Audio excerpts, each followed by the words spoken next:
اب امام حسین گھر والوں کو آ کر بتاتے ہیں، گھر والے تیار ہوئے، ٹھیک ہے مدینہ رسول چھوڑ کر جائیں. اور وہ رات بھی آ گئی جب رسول اللہ کا یہ عظیم نواسہ مدینے سے رخصت ہو رہا ہے، جہاں ان کی پیدائش ہوئی. 4 ہجری شعبان المعظم کا مہینہ تھا جب امام حسین مدینے میں پیدا ہوئے تھے. اس دن رسول کریم صلی اللہ تعالی علیہ وسلم کو اتنی خوشی ہوئی تھی. اور پتہ ہے آپ کی ولادت سے پہلے حضور کی چچی ام الفضل حضرت عباس کی بیوی حضرت ام الفضل یہ آئی تھی، خواب دیکھ کر کے ڈر کر کے آئی اور کہا یا رسول اللہ صلی اللہ علیہ وسلم میں بہت ہی عجیب خواب دیکھ کر کے آئی ہوں، مجھے ڈر ہے. کہا کیا دیکھی ہو؟ کہا بیان کرنے سے مجھے ڈر لگتا ہے. کہا بتائیں تو صحیح خواب کیا ہے؟ تو چچی ام الفضل نے کہا تھا میں نے کل خواب میں دیکھا آپ کے جسم کا ایک ٹکڑا کٹ گیا اور میری گود میں گرا ہے. حضور نے فرمایا گھبرانے کی ضرورت نہیں، فاطمہ کے گھر بیٹا پیدا ہوگا اور وہ پرورش کے لیے تمہاری گود میں ڈالا جائے گا. اور فاطمہ کا بیٹا میرے جسم کا ٹکڑا ہے.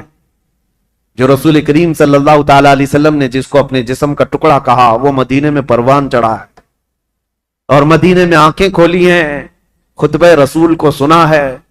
حسین پرورش ہے صحابہ کے جھرمٹ میں، ماں فاطمہ الزہرا اور باپ حیدر کرار، نانا رسولوں کا سردار. اس عظیم جوان کو میدان میں اترنے کے لیے اب جو وقت آیا وہ عجیب اتفاق تھا کہ اپنا شہر چھوڑنا ہوا. امام حسین کہتے ہیں میرے نانا نے یہ فرمایا تھا کہ ہر نبی اس جگہ دفن ہوتا ہے جو جگہ اسے سب سے زیادہ محبوب ہوتی، لہذا سید الانبیاء جہاں دفن ہے تو مدینہ ان کو سب سے زیادہ محبوب ہے. لیکن عجیب اتفاق ہے اے حسین، رسول کا جو سب سے محبوب علاقہ ہے وہ مجھ سے چھوٹا چلا جا رہا ہے. امام حسین اپنے خاندان کو لے کر حضور صلی اللہ علیہ وسلم کے روضے پر آئے اور آتے ساتھ رو پڑے. کہا نانا جان یہ وہی شہر ہے جہاں میں آپ کے کندھوں کی سواری کرتا تھا، یہاں کے در و دیوار گواہ ہیں اور یہاں موجود لوگ بھی گواہ ہیں کہ آپ سے جو میری محبت تھی یا مجھ سے جو آپ کی محبت تھی اس کے قصے مشہور ہیں. لیکن آج میں مدینے سے رخصت ہو رہا ہوں، اس لیے نہیں کہ مجھے کوئی جائیداد بنانی ہے، صرف اس لیے کہ آپ کے دین پر کوئی آنچ آنے نہ پائے. امام حسین حضور اکرم صلی اللہ تعالی علیہ وسلم کے روضہ اطہر سے اجازت لیتے ہوئے نکلے تھے. مدینے والے کہتے ہیں وہ عجیب سما تھا کہ مدینے والے دیکھتے رہ گئے. اہل بیت کا قافلہ جب نکل رہا تھا اس میں حضرت امام حسین کے بھتیجے، بیٹے، بیٹیاں، بہن اور کئی لوگ شامل تھے. یہ قافلہ بعد میں بڑھتا چلا گیا لیکن مدینے سے نکلنے والے قافلے میں اتنے تھے. اور پھر امام حسین اپنی والدہ ماجدہ سیدہ کائنات فاطمہ الزہرا کی قبر کے پاس آئے اور بے اختیار رو پڑے، اپنی ماں کو آخری مرتبہ سلام کہہ رہے تھے. مدینے والے کہتے ہیں کہ حسین کا جانا ہم نے دیکھا تھا، حسین واپس مدینے کبھی نہ آئے. اور مدینے والے روکتے رہے کہ ہم آپ کی بیعت بھی کریں گے اور آپ کی حمایت بھی کریں گے، آپ مدینے سے نہ جائیں. کئی لوگ آپ کے جبے کو تھام کر پکڑے ہوئے تھے. کہا ہم آپ کو چلتا پھرتا دیکھتے ہیں تو رسول اللہ کی یاد آتی، ہم آپ کو یہاں محسوس کرتے ہیں تو ہمیں نبی پاک کی خوشبوئیں محسوس ہوتی ہیں. آپ اگر مدینہ خالی کر کے جائیں تو ہمیں بتائیں رسول اللہ کے گھر میں اب بچا کون؟ آپ کے بھائی شہید ہو چکے، امام حسن، آپ کے باپ بھی نہیں ہیں. رسول اللہ کے گھر کی ایک نشانی آپ ہیں اور آپ جا رہے ہیں اور اپنی اولاد کو بھی لے جا رہے ہیں. کیا مدینہ رسول اللہ کے گھر سے خالی ہو جائے گا؟ اگر رسول اللہ کا گھر یہاں نہیں ہے تو پھر کس کا گھر رہے گا؟ مدینے والوں کی وہاں پر جو بہتابی تھی، آہو فغاں تھے، یہاں تک کہ وہ لوگ لڑنے کو تیار ہوئے اور تلواریں نکال چکے تھے. کہا حسین ابن علی ہماری تلواریں ہیں، آپ کے ساتھ ہیں، اللہ کا واسطہ دیتے ہیں آپ نہ جائیں. امام حسین نے ایک ہی جملہ کہا میں رہ تو جاؤں گا تمہاری باتوں پر، لیکن کل کو جو عیاش لڑکا بیٹھا ہوا ہے تخت خلافت پر یعنی یزید، یہ مقابلے کے لیے مدینہ بھی فوج بھیج دے گا اور حرم رسول کو میں مسلمانوں کے خون سے رنگین نہیں کر سکتا. نبی پاک کا شہر میری وجہ سے خون آلود ہو جائے، مجھے یہ گوارا نہیں. میں میرے نبی پاک کے شہر کا حد درجہ احترام کرتا ہوں، مجھے جانے دو. یہ قافلہ مدینے والوں کی آنکھوں سے اوجھل ہو گیا. مدینے والے کہتے ہیں راتوں کی نیند غائب ہو گئی، ہمارا چین و سکون غرق ہو گیا. ہم اہل بیت کے اس گھر پر آتے تھے جو رسول اللہ کے حجرے سے لگا ہوا تھا، جہاں کبھی سیدہ کائنات فاطمہ الزہرا رہا کرتی تھیں۔ حضرت فاطمہ کا وہ مکان جو آج رسول اللہ کی جالیوں کے اندر آ گیا ہے، اہل مدینہ کہتے ہیں اس گھر کے اطراف ہم گھومتے تھے، اس لیے کہ ہمیں پتہ ہے اس گھر کی تاریخ کہ حضور اگر اس گھر کے اندر بیٹھے ہوتے اور قرآن اترنا ہوتا تو جبرائیل دروازے پر کھڑے ہو کر پہلے اجازت لیتے پھر گھر میں آتے تھے۔ دوسری جگہوں پر جبرائیل امین براہ راست حضور پر وحی لے کر آتے تھے، آیتیں لے کر آتے، لیکن جب فاطمہ الزہرا کے گھر میں حضور ہوتے تھے تو جبرائیل اجازت لے کر آتے تھے۔ اہل مدینہ کہتے ہیں وہ گھر خالی ہو چکا تھا، اس گھر کے اندر اب کوئی نہیں تھا۔ اہل بیت نبوت کا یہ گھرانہ، رسول اللہ کا یہ خاندان سب چل پڑا تھا۔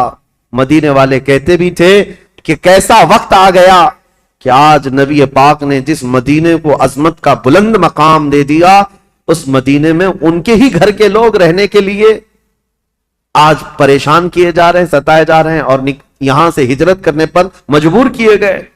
امام حسین ابن علی رضی اللہ تعالیٰ اپنے خاندان سمیت نکل کر کے مکہ مکرمہ پہنچے۔ شعبان المعظم کا مہینہ تھا، تقریباً 4 تاریخ تھی جو حضرت امام حسین کی پیدائش کی تاریخ۔ جب تقریباً 4 شعبان کو مکہ مکرمہ میں داخل ہوئے، مکہ والوں نے شاندار استقبال کیا۔ عبداللہ بن زبیر بھی وہاں تھے، عبداللہ بن عمر بھی وہاں تھے۔ انہوں نے کہا حسین ابن علی آپ آ گئے مدینے سے سلامتی کے ساتھ، اہلاً و سہلاً مرحبا، آپ کے لیے مبارکبادی ہو۔ ولید بن عقبہ سے، مروان بن حکم سے، یزید سے آپ نے جان بچا لی، اب امن و امان میں آپ رہیں۔ مکہ مکرمہ میں یہ خاندان نبوت، اہل بیت کا گھرانہ خوشحالی کے ساتھ رہ رہا تھا، لیکن برا ہو ان کوفی شیعوں کا۔ شیعان علی ایک جماعت ہے جو بعد میں چل کر شیعہ کہتے ہیں نا، شیعہ کا مطلب حمایتی۔ حضرت علی رضی اللہ تعالیٰ عنہ کے حمایتیوں کی ایک جماعت تھی، شیعان علی ان کو کہا جاتا تھا، جو کوفہ میں رہتے تھے، برسوں سے حضرت علی کے زمانے سے تھے، کیونکہ حضرت علی نے بھی دارالخلافہ کوفہ کو بنایا تھا، اور حضرت علی کے بعد امام حسن بھی وہاں رہے کوفہ میں، اور اس کے بعد وہ ہجرت کر کے مدینے چلے گئے، تب پھر امام حسین بھی گئے تھے۔ تو کوفہ والوں کا تعلق حضرت علی کے گھرانے سے پہلے سے تھا۔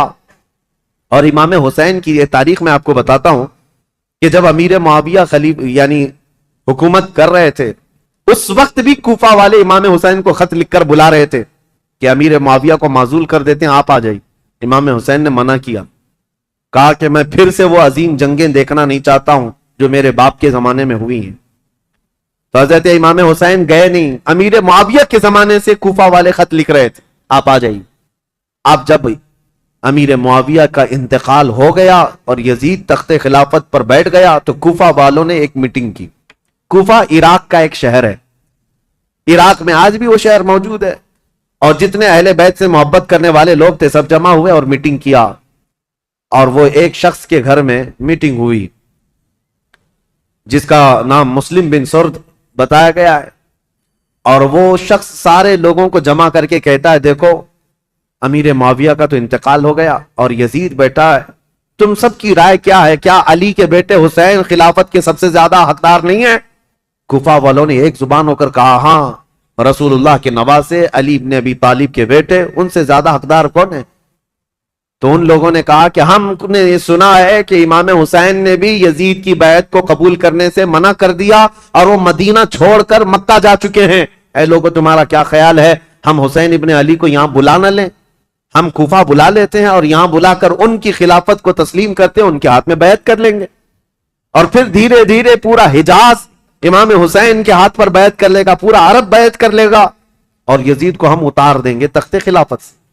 تو کوفہ والے اس بات پر سب اتفاق، اور پھر سارے لوگوں نے مل کر کے خط لکھا امام حسین کے نام پر۔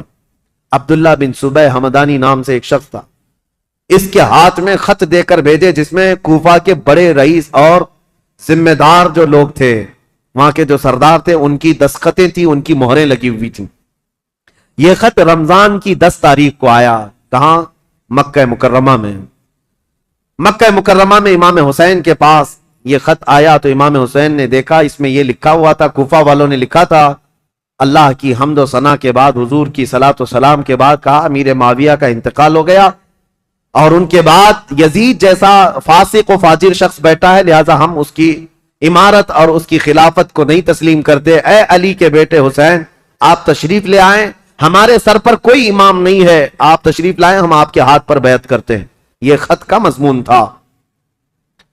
امام حسین رضی اللہ تعالیٰ عنہ نے یہ حرم کعبہ میں اس خط کو پڑھا، اس کے بعد لوگوں سے پوچھا۔ اب سنیے، کوئی ایک شخص نے بھی اس بات پر رضامندی کا اظہار نہیں کیا۔ جو بڑے صحابہ تھے انہوں نے کہا کوفہ والوں کی بات پر کبھی یقین نہیں کیا جا سکتا، یہ غدار لوگ ہیں، دھوکہ دے دیتے ہیں، یہ غدار لوگ ہیں، دھوکہ دیتے ہیں۔ آپ کے باپ کو بھی کوفہ میں شہید کیا گیا، آپ کے بھائی کو بھی شہید کیا گیا ہے، اب آپ وہاں کیوں جانا چاہتے ہیں؟ مت جائیں، مکہ آپ کے لیے امن و امان کے ساتھ۔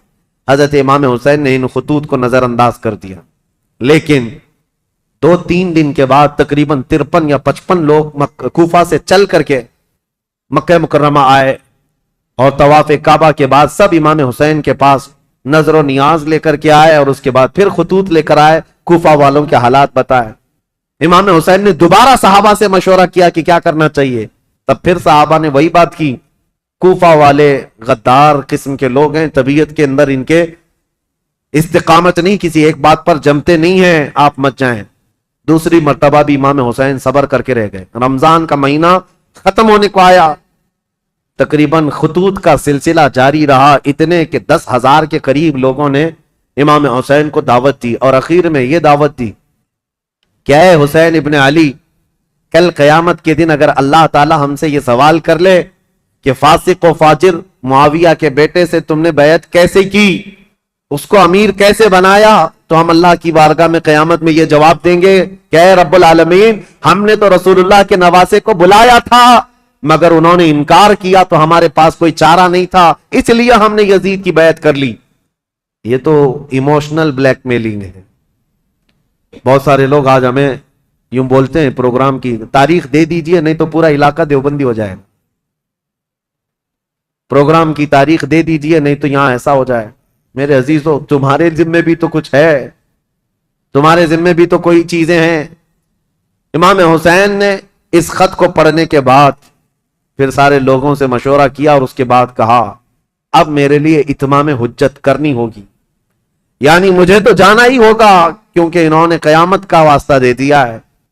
تو 1000 لوگوں نے مکہ مکرمہ میں آپ کو روکنے کی کوشش کی، آپ نہ رکے، حتیٰ کہ ذی الحجہ کا مہینہ ہے، حج کے لیے سارے قافلے مکہ آ رہے ہیں، مکہ مکرمہ آ رہے ہیں، اور امام حسین یہاں سے نکلنے پر تلے ہوئے ہیں۔ لیکن اس سے پہلے امام حسین رمضان سے لے کر ذی الحجہ تک یہ بحث و مباحثہ ہوتا رہا، اور عام بات نہیں ہے، عام بحث و مباحثہ نہیں ہے۔ عبداللہ بن زبیر جو صحابی ہیں نا، امام حسین کی جماعت کے ساتھ لڑنے کو بھی آ گئے تھے۔ یہ محبت کی لڑائی ہے، دشمنی کی نہیں، کہ میں تمہیں مکہ سے باہر جانے نہیں دوں گا، اس کے لیے وہ تلوار نکال کر کھڑے ہو گئے تھے۔ یہ بھی لڑائی قریب تھی، مکہ کی مکرمہ سے نہ جانے دیں گے، کیونکہ عبداللہ بن زبیر جانتے تھے کہ کوفہ والے ان کا کیا کریں گے۔ تو پھر امام حسین رمضان کے بعد بھی رک گئے۔ جب امام حسین اصرار کرنے لگے بار بار، تو چند صحابہ آئے اور ان سے مشورتاً یہ کہا کہ اگر آپ کو جانا ہی ہے اور کوفہ والوں کے بارے میں آپ یہ کہہ رہے ہیں کہ یہ ہزاروں لوگ بیعت قبول کرنے کو تیار ہیں، تو آپ نہ جاتے ہوئے پہلے اپنے خاندان کے کسی معتمد شخص کو وکیل بنا کر بھیجیں، اور وہ جا کر کے براہ راست حالات دیکھے گا اور وہ خبر دے گا، تب آپ جائیے، ان کے خطوں کے بھروسے پر مت جائیے، ان کے خط اور ان کے بولیوں پر مت جائیے۔ تو امام حسین نے اس مشورے کو تسلیم کر لیا۔ پھر اپنے بھائی مسلم بن عقیل کو، چچیرے بھائی تھے حضرت امام مسلم بن عقیل جو ہیں، یہ حضرت امام حسین کے چچیرے بھائی، حضرت عقیل حضرت علی کے سگے بھائی۔ تو مسلم بن عقیل سے آپ بڑی محبت رکھتے تھے اور معتمد بھی تھے امام حسین کے، بلایا اور کہا کہ بھائی تم جاؤ کوفہ اور میری جانب سے وہاں لوگوں سے بیعت لے لینا وکیل بن کر، اور حالات دیکھ کر کے مجھے خبر کر دینا۔ یہ تاریخ ہے۔ ایک طرف یزید ساری جگہوں پر اپنے سخت گیر حکام کو نافذ کر چکا ہے، بہت جلاد قسم کے گورنروں کو بٹھایا ہوا ہے، اور ایک طرف امام حسین رضی اللہ تعالیٰ عنہ اور ان کے حامیوں کا یہ ایک طریقے سے معاملہ چل رہا تھا، خلافت کو لے کر کے یہ باتیں چلی رہی تھی. تو حضرت امام حسین نے جب اپنے بھائی امام مسلم کو بھیجا تو وہ نکلے کوفہ کے لیے. اور جب وہ کوفہ جا رہے تھے تو تاریخ میں موجود ہے امام مسلم بن عقیل کے 2 چھوٹے بچے محمد اور ابراہیم بھی ساتھ ہو گئے، کیونکہ وہ باپ کے بغیر رہتے نہیں تھے.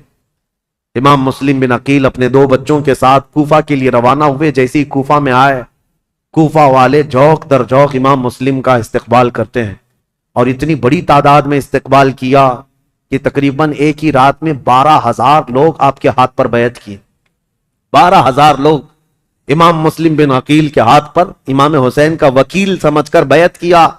اور جدھر دیکھو ادھر اہل بیت کا نعرہ، محبت علی کا نعرہ، امام حسین کی امارت اور خلافت کا نعرہ. ماحول رنگا رنگ ہے کوفہ کا. امام مسلم بن عقیل سیدھے مختار بن عبید، ایک شخص ہے، اس کے گھر جا کر قیام کرتے ہیں. مختار بن عبید وہاں سردار کی حیثیت رکھتا تھا، اور اس نے سارے لوگوں کو یہیں پر جمع کیا تھا، اور ساری باتیں یہیں سے چل رہی تھی. امام مسلم بن عقیل جیسی گئے تو کوفہ کے اس وقت جو گورنر تھے وہ نعمان بن بشیر، ایک صحابی رسول تھے. یزید کی طرف سے وہ گورنر تھے، نرم دل تھے اور نہایت ہی عجز و انکساری والے، تواضع والے انسان تھے. ان کو جب یہ بتایا گیا کہ امام مسلم بن عقیل کوفہ میں آئے ہیں اور لوگ جوق در جوق ان کے ہاتھ پر بیعت کر رہے ہیں، امام حسین کی بیعت لے رہے ہیں، تو انہوں نے دوسرے دن خطبہ دیا تھا اور کہا تھا کہ اے کوفہ والو، مجھے ڈر ہے یزید کو یہ خبر پہنچے گی تو وہ تم سب سے سختی کرے گا اور پھر کوفہ والوں کی جان و مال خطرے میں ہوں گے. تو وہاں پر ایک شخص بیٹھا ہوا تھا جو یزید کا چمچا تھا. اس نے نعمان بن بشیر سے کہا آپ تو بڑے کمزور آدمی ہیں، مسلم بن عقیل کو بلا کر مار ڈالو، ختم کر دو، قتل کر دو، معاملہ ہی ختم ہو جائے گا. نعمان بن بشیر صحابی ہیں، کہتے ہیں اے ظالم تو کس انداز سے مجھے مشورہ دے رہا ہے. کہا تب تو پھر آپ کمزور لوگوں میں، ذلیل لوگوں میں، عزت والے لوگوں میں نہیں ہیں. انہوں نے نعمان بن بشیر نے ایک تاریخی جملہ کہا تھا، مجھے ایسی ذلت گوارا ہے جس میں رب کی عزت ہے، رب کی رضا ہے، اور مجھے ایسی عزت گوارا نہیں جس میں رب کی ناراضی ہو اور کسی کا خون میرے ہاتھ سے رنگا ہو. عزیزان، میرا ہاتھ کسی کے خون سے رنگا ہوا ہو. حضرت نعمان بن بشیر اتر گئے اور یزیدی جو وہاں موجود تھے حامی، انہوں نے خط لکھ کر کے یزید کو پہنچا دیا کہ دیکھو یہاں پر تو مسلم بن عقیل آئے ہیں اور حسین نے خلافت کا دعویٰ کر ہی دیا ہے، جس کا تمہیں خطرہ تھا وہ خطرہ آ گیا، اور کوفہ والے جوق در جوق بیعت کر رہے ہیں. یزید کو کب یہ بات ہضم ہوتی؟ وہ تو کب سے تیاری کر رہا تھا، بلکہ اس کے باپ حضرت امیر معاویہ بھی اس کے تخت خلافت پر بیٹھنے کے لیے تیاریاں کیے ہوئے تھے، کئی لوگوں سے بات چیت کیے ہوئے تھے. حالات سازگار نہیں ہوئے تب تو ان کا انتقال ہو ہی گیا. یزید زور سے، طاقت سے کئی لوگوں کو اپنا ہم نوا بنا رہا تھا، اور جب اسے پتا چلی گیا جس بات کا مجھے خطرہ تھا وہ خطرہ تو آ ہی گیا کہ خلافت کا دعوے دار علی کا بیٹا ہو سکتا ہے، اسے خطرہ تھا. اور حضرت امام حسین کی خلافت کا کوفہ والوں نے پہلے ہی اعلان کر دی. ابھی امام حسین نے اعلان نہیں کیا، کوفہ والوں نے یہ اعلان کر دیا اور اپنے ہاتھ سے سب لوگوں نے بیعت کرنا شروع کر دیا تھا. ایک بات یاد رکھو میرے عزیزوں، اپنے اندر اللہ کے نبی صلی اللہ علیہ وسلم کی محبت ایسی بساؤ کہ ظالم جو خواب دیکھتا رہتا ہے نا ڈر کے مارے، وہ خواب کبھی نہ کبھی سچا ہو ہی جاتا ہے. ہاں، مجھے یہ بات یاد آتی، یزید جیسے ڈرتا تھا، ہر دن ڈر کے سوتا تھا کہ کہیں سے کوئی خلافت کا دعوے دار اٹھے گا تو میری کرسی ہلا دے گا. اور اس کو پتا چلا جیسے ہی حضرت امام حسین اٹھ گئے تو اس دن وہ اپنا ماتھا مارنے لگا اور لوگوں سے کہا کہ دیکھو جس کا ڈر تھا وہی ہو گیا. ایسی آج کے یزیدیوں کو بھی یہ خبر ستاتی رہتی ہے ہمارے ملک کے، اور پاکھنڈی بولتے بھی رہتے ہیں 2029 میں ہندوستان کا پردھان منتری مسلمان بن جائے گا. یہ ہماری بات نہیں ہے، یہ ڈر کے مارے دیکھے ہوئے خواب ہیں، یہ ڈراؤنے خواب ہیں جو پریشان کرتے ہیں. اور انشاءاللہ العزیز کوئی حسین کا غلام بیدار ہوگا اور پورے ہند کو ایک میدان میں لا کر کھڑا بھی کرے گا انشاءاللہ. ہاں، اس قوم کو زندہ ہو لینے دو، پھر ہر قوم کہے گی حسین ہمارے ہیں انشاءاللہ. حضرت امام حسین کی طرف سے امام مسلم بن عقیل نے بیعت لینی شروع کی تو یہاں کوفہ پورا کا پورا ان کے دامن میں آ گیا. روزانہ ایک ایک گھر پر دعوت ہے، امام مسلم بن عقیل کو ارے وہ چلنے تک نہیں دیتے، ان کے شہزادوں کو سواریاں بنا لیتے، ان کے شہزادوں کو اپنی سواریوں پر بٹھا لیتے، اپنے کندھوں کو سواری بنا دیتے، اس طرح کی محبت پیش کرتے رہے۔ اور پھر امام مسلم بن عقیل نے امام حسین کو خط لکھا کہ حالات بہت اچھے ہیں، کوفہ والے پورے ایک آواز ہو کر آپ کی خلافت کا اعلان کر رہے ہیں، آپ کو جلدی تشریف لانا چاہیے اور آپ کی خلافت کا اعلان ہونا چاہیے۔